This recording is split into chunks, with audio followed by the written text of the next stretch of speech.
എല്ലാവർക്കും സുഖമാണല്ലോ. എല്ലാവർക്കും സുഖം എന്ന് വിശ്വസിക്കുന്നു. ഇന്ന് ഞാൻ വന്നിരിക്കുന്നത് നമുക്കൊരു ഈവനിങ് സ്നാക്ക് ഉണ്ടാക്കിയാലോ. ഏത്തപ്പഴം ഉണ്ടെങ്കിൽ ഈസി ആയിട്ട് ചെയ്യാൻ പറ്റും, അധികം സാധനങ്ങളൊന്നും വേണ്ട. അപ്പൊ നമ്മൾ ഉണ്ടാക്കാൻ പോകുന്ന സ്നാക്ക് എന്താണെന്ന് വെച്ച് കഴിഞ്ഞാൽ ബനാന ഫില്ലിങ് കേട്ടോ. അപ്പൊ നമുക്കത് എങ്ങനെ ഉണ്ടാക്കുന്നതെന്ന് നോക്കാം. അതിന് മുമ്പായിട്ട് എന്റെ കൂട്ടുകാർ ആദ്യമായിട്ടാണ് എന്റെ വീഡിയോ ചാനൽ കാണുന്നതെങ്കിൽ പ്ലീസ് എല്ലാവരും ചാനൽ സബ്സ്ക്രൈബ് ചെയ്യണം കേട്ടോ. സബ്സ്ക്രൈബ് ചെയ്യണം, അതുപോലെ തന്നെ ബെല്ലൈക്കൻ പ്രസ് ചെയ്തിട്ട് ഓളെന്ന് കൊടുത്താലേ ഞാൻ ഡെയിലി ഇടുന്ന വീഡിയോ നോട്ടിഫിക്കേഷൻ കിട്ടത്തുള്ളൂ. അപ്പൊ നമുക്കത് എങ്ങനെ ഉണ്ടാക്കുന്നത്, അതിന് വേണ്ടുന്ന സാധനങ്ങൾ എന്തൊക്കെയാണെന്ന് നോക്കാം. അതിനുവേണ്ടി ഞാൻ 3 ഏത്തപ്പഴം എടുത്തിട്ടുണ്ട് കേട്ടോ.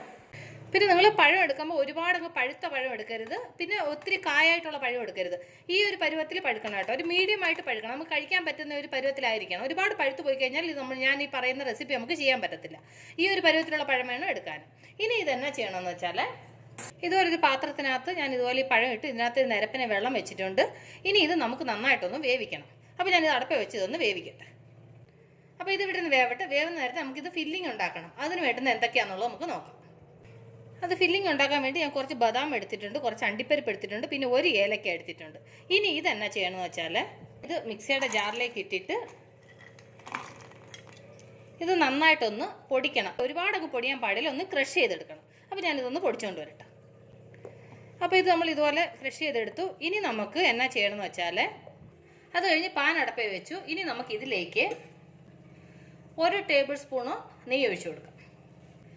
എന്നിട്ട് ഇതിലേക്ക് ഒരു 3 ടേബിൾ സ്പൂണോളം തേങ്ങ തിരികിയത്, അതിൻ്റെ കൂടെ നമ്മൾ അന്നേരം ക്രഷ് ചെയ്ത നട്ട്സ് ഉണ്ടല്ലോ, അത് ഇതിലേക്ക് ഇട്ട് കൊടുക്കും. എന്നിട്ട് ഇതിലേക്ക് കുറച്ച് ഉണക്കമുന്തിരിങ്ങയും കൂടെ ഇട്ട് കൊടുക്കും. ഇനി ഇത് ഇത്രയും നന്നായിട്ടൊന്ന് ഫ്രൈ ആവണം, ഒരു ബ്രൗൺ കളർ ആവണം, അതുവരെ ഒന്ന് ഫ്രൈ ചെയ്യണം. അപ്പോൾ ഇത് നന്നായിട്ടൊന്ന് ഫ്രൈ ആവട്ടെ. കണ്ടല്ലോ, അപ്പോൾ നന്നായിട്ട് ഫ്രൈ ആയിട്ട് നല്ല മണം വരുന്നുണ്ട്. കാരണം നെയ്ക്കകത്ത് കിടന്നിട്ട് ഈ നട്ട്സും തേങ്ങയും എല്ലാം നന്നായിട്ട് ഫ്രൈ ആയപ്പോഴത്തേന് നല്ല മണം വരുന്നുണ്ട്. ഈ ഒരു പരുവത്തിൽ ഫ്രൈ ആവാൻ പാടില്ല, ഒരുപാട് അങ്ങ് കറക്കാൻ പാടില്ല കേട്ടോ. അപ്പോൾ ഇത് ഇത്രയും ഫ്രൈ ആയിട്ടുണ്ട്. ഇനി നമുക്ക് ഇതിലേക്ക് ഞാനൊരു 3 ടേബിൾ സ്പൂണോളം പഞ്ചസാര എടുത്തിട്ടുണ്ട്. ഇനി ഈ പഞ്ചസാര നന്നായിട്ട് മെൽറ്റ് ആവണം. ഇത് നന്നായിട്ട് മെൽട്ടായിട്ട് നന്നായിട്ട് മിക്സ് ആവണം. അപ്പോൾ അത് നന്നായിട്ടൊന്ന് മെൽറ്റ് ആവട്ടെ. കണ്ടില്ല, അപ്പോൾ പഞ്ചസാര നന്നായിട്ട് മെൽറ്റ് ആയിട്ടുണ്ട്. ഇനി നമുക്ക് സ്റ്റൗ ഓഫ് ചെയ്യാം. ഇനി സ്റ്റൗ ഓഫ് ചെയ്തിട്ട് ഇത് നന്നായിട്ടൊന്ന് തണുക്കണം. കണ്ടില്ലേ, അപ്പോൾ നമ്മൾ റെഡി ചെയ്ത ഫില്ലിങ് ഞാൻ വേറൊരു പാത്രത്തിലോട്ടാക്കി വെച്ചു. ഇത് നന്നായിട്ട് തണുത്തിട്ടുണ്ട്. ഇത് ഇവിടെ ഇരിക്കട്ടെ. അപ്പോൾ നമ്മളുടെ പഴം വെന്തോന്ന് നോക്കാം. കണ്ടില്ലേ, നന്നായിട്ട് വെന്തിട്ടുണ്ട്. കണ്ടില്ലേ, അതിൻ്റെ തൊലിയൊക്കെ ഓപ്പൺ ആവാൻ തുടങ്ങിയിട്ടുണ്ട്. അപ്പോൾ നമുക്ക് സ്റ്റൗ ഓഫ് ചെയ്യാം. ഇനി സ്റ്റൗ ഓഫ് ചെയ്തിട്ട് ഇത് വെള്ളത്തിൽ നിന്ന് മാറ്റിയിട്ട് ഇനി ഇത് നന്നായിട്ട് തണുക്കണം. കണ്ടില്ലേ, അപ്പോൾ അതിൻ്റെ തൊലിയൊക്കെ ഇളക്കി കളഞ്ഞ് നന്നായിട്ട് തണുത്തിട്ടുണ്ട്. ഇനി എന്നാ ചെയ്യണമെന്ന് വെച്ചാൽ, ഇത് ചെറിയ പീസായിട്ട് ഇങ്ങനെ കട്ട് ചെയ്തിട്ട് ഇതിൻ്റെ സെൻറ്ററിൽ വരുന്ന ഈ അരി ഉണ്ടല്ലോ, ഇത് ഈ നാരങ്ങ് എടുത്ത് മാറ്റണം. അത് കൈകൊണ്ട് ഇങ്ങനെ എടുത്തങ്ങ് മാറ്റിയാൽ മതി. കണ്ടില്ലേ, ഇങ്ങനെ. അപ്പോൾ ഞാൻ ഇതെല്ലാം ഇതുപോലൊന്ന് ഓപ്പൺ ചെയ്തിട്ട് ഇതിങ്ങനെ ഒന്ന് ഇളക്കിയെടുക്കട്ടെ. കണ്ടില്ലേ, അപ്പം ഇതിൻ്റെ ഈ നാരൊക്കെ എടുത്ത് എല്ലാം ക്ലീൻ ചെയ്തു. ഇനി ഇതെന്നാ ചെയ്യണമെന്ന് വെച്ച് കഴിഞ്ഞാൽ, ഇനി നമുക്കിതൊരു വേറൊരു പാത്രത്തിലോട്ട് മാറ്റാം. എന്നിട്ട് എന്നാ ചെയ്യണമെന്ന് വെച്ചാൽ, ഇത് നന്നായിട്ട് ഇങ്ങനെ ഉടയ്ക്കണം, നന്നായിട്ട് സ്മാഷ് ചെയ്യണം. കണ്ടില്ലേ, അപ്പോൾ ഇത് നന്നായിട്ട് ഉടച്ചു. നിങ്ങളിത് കൈകൊണ്ട് നന്നായിട്ട് ഉടച്ചാൽ മതി കേട്ടോ. അപ്പോൾ നിങ്ങളെ കാണിക്കേണ്ടതുകൊണ്ട് ഞാനിങ്ങനെ ചെയ്തു എന്നേ ഉള്ളൂ. ഈ കണ്ടോ, ഒരുമാതിരി ലൂസായിട്ടിരിക്കുന്നുണ്ട്. ഇനി നമുക്ക് ഇതിനൊരു ചപ്പാത്തി മാവിൻ്റെ പരുവത്തിലാക്കി എടുക്കണം.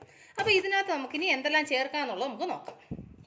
ഇതിലേക്ക് ആദ്യം ഞാൻ ഒരു വലിയ സ്പൂണിന് 1 സ്പൂണോളം അരിപ്പൊടി, അതേ സ്പൂണിന് ഒരു 1/2 സ്പൂണോളം കോൺഫ്ലോർ, അതേ സ്പൂണിന് ഒരു 1/2 സ്പൂണോളം മൈദ.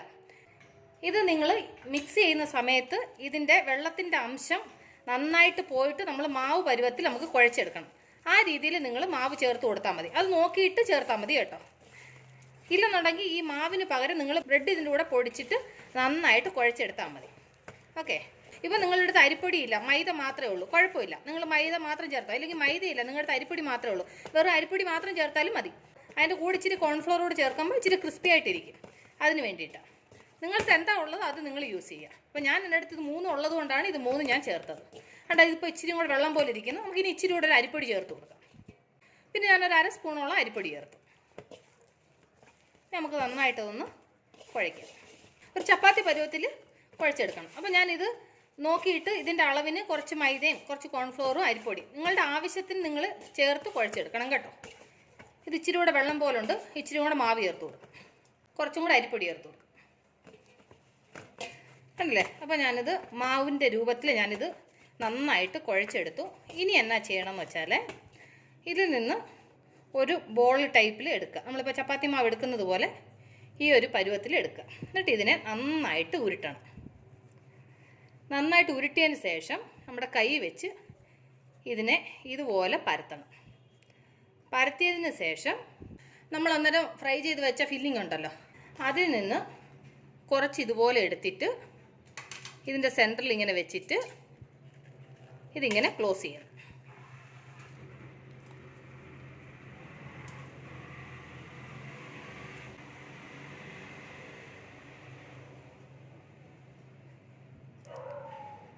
എങ്ങും ഗ്യാപ്പ് ഉണ്ടാവാൻ പാടില്ല. ഗ്യാപ്പ് ഉണ്ടായി കഴിയുമ്പം ഉള്ളിൽ നിന്ന് ഫില്ലിങ് പുറത്തോട്ട് വരും.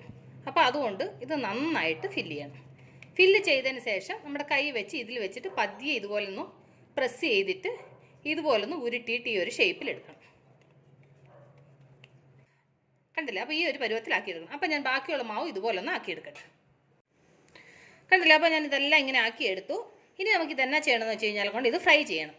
നിങ്ങൾക്ക് വേണമെങ്കിൽ ഡീപ്പ് ഫ്രൈ വേണമെങ്കിലും ചെയ്യാം, ഷാലോ ഫ്രൈ വേണമെങ്കിലും ചെയ്യാം. ഞാനിത് ഷാലോ ഫ്രൈ ആണ് ചെയ്യുന്നത്. ഒരുപാട് എണ്ണ യൂസ് ചെയ്യുന്നില്ല. കുറച്ച് എണ്ണ ഉപയോഗിച്ചിട്ട് നമുക്കിത് ഫ്രൈ ചെയ്തെടുക്കാം. അപ്പോൾ ഞാനിത് ഫ്രൈ ചെയ്യാൻ വേണ്ടിയിട്ട് പാൻ അടപ്പ് വെച്ചിട്ട് എണ്ണ ചൂടാക്കട്ടെ. അപ്പോൾ എണ്ണ നന്നായിട്ട് ചൂടായിട്ടുണ്ട്. നമുക്ക് ഈ റെഡി ചെയ്തത് ഓരോന്ന് ഇതിലേക്ക് ഇട്ട് കൊടുക്കാം. പിന്നെ തീ ഒരുപാട് കൂട്ടി വെക്കരുത്. ഒരു മീഡിയം ഫ്ലെയിമിൽ വെച്ച് വേണം ഇത് വേവിക്കാൻ. ഇത് ഒരു സൈഡ് ഫ്രൈ ആകുമ്പോൾ മറ്റേ സൈഡ് തിരിച്ചിട്ട് കൊടുക്കണം. അപ്പോൾ ഇതിൻ്റെ ഈ ഒരു സൈഡൊന്ന് ഫ്രൈ ആവട്ടെ. അപ്പോൾ അതിൻ്റെ ഒരു സൈഡ് ഫ്രൈ ആയോ നോക്കാം. ഒരുപാട് അങ്ങ് കരിഞ്ഞു പോകാനെ കൊണ്ട് വരരുത്. ഒരു ബ്രൗൺ കളർ ആയാൽ മതി കേട്ടോ. അപ്പോൾ ഒരു സൈഡ് ചെറുതായിട്ട് ബ്രൗൺ ആയിട്ടുണ്ട്. അപ്പോൾ നമുക്കിത് ഇതുപോലെ തിരിച്ച് മറിച്ച് വിട്ടിട്ട് ഇത് നന്നായിട്ട് ഫ്രൈ ചെയ്തെടുക്കാം. അപ്പോൾ ഇത് നന്നായിട്ട് ഫ്രൈ ആവട്ടെ. നമ്മൾ ഈ ഷാലോ ഫ്രൈ ചെയ്യുന്നത് കൊണ്ട് ലോ ഫ്ലെയിമിൽ ഇട്ടിട്ട് ഫ്രൈ ചെയ്യണം. കാരണം വെച്ചാൽ ഇതിൻ്റെ അകമൊക്കെ നന്നായിട്ട് ഫ്രൈ ആവണമല്ലോ. അതുകൊണ്ട് ലോ ഫ്ലെയിമിൽ ഇട്ടിട്ട് പതിയെ ഇത് നന്നായിട്ട് അകവും നന്നായിട്ട് ഫ്രൈ ആയി എടുക്കണം കേട്ടോ. കാരണം വെച്ച് കഴിഞ്ഞാൽ ഇടയ്ക്കിടയ്ക്ക് ഇങ്ങനെ തിരിച്ചിട്ട് കൊടുത്ത് ഇത് നന്നായിട്ട് ഫ്രൈ ആവണം. ഇതിൻ്റെ ഉൾഭാഗവും നന്നായിട്ട് വേവണം. അതേ രീതിയിൽ ഫ്രൈ ആക്കി എടുക്കണം കേട്ടോ. കണ്ടില്ലേ? അപ്പോൾ അത് നന്നായിട്ട് ഫ്രൈ ആയിട്ടുണ്ട്. ഈ ഒരു പരുവത്തിൽ വേണം ഫ്രൈ ചെയ്തെടുക്കാൻ. ഇനി ഞാനിത് സെർവിങ് പ്ലേറ്റിലോട്ട് മാറ്റട്ടെ. കണ്ടില്ലേ? അപ്പോൾ നമ്മൾ എത്ര സിമ്പിളായിട്ട് ഏത്തപ്പഴം വെച്ചിട്ട് ഈസി ആയിട്ടൊരു സ്നാക്ക് ഉണ്ടാക്കിയെന്ന് കണ്ടില്ലേ? അപ്പോൾ എൻ്റെ കൂട്ടുകാർക്ക് ഞാൻ നിങ്ങളുമായിട്ട് ഷെയർ ചെയ്ത ഈ സ്നാക്ക് റെസിപ്പി നിങ്ങൾക്ക് എല്ലാവർക്കും ഇഷ്ടപ്പെട്ടു കാണുമെന്ന് വിശ്വസിക്കുന്നു. നിങ്ങളെല്ലാവരും ട്രൈ ചെയ്യണം കേട്ടോ. നിങ്ങളെല്ലാവരും ട്രൈ ചെയ്ത് നിങ്ങൾക്ക് ഇഷ്ടപ്പെട്ടാൽ നിങ്ങളുടെ ഫ്രണ്ട്സിന് ഷെയർ ചെയ്യുക, ലൈക്ക് ചെയ്യുക, വാല്യുബിൾ കമൻറ്റ്സ് ഇടുക. അപ്പോൾ നാളെ നമ്മൾ രുചികരമായ പുതിയ വീഡിയോയും പുതിയ റെസിപ്പിയുമായിട്ട് നാളെ നമ്മൾ വീണ്ടും കാണും വരെ ബൈ.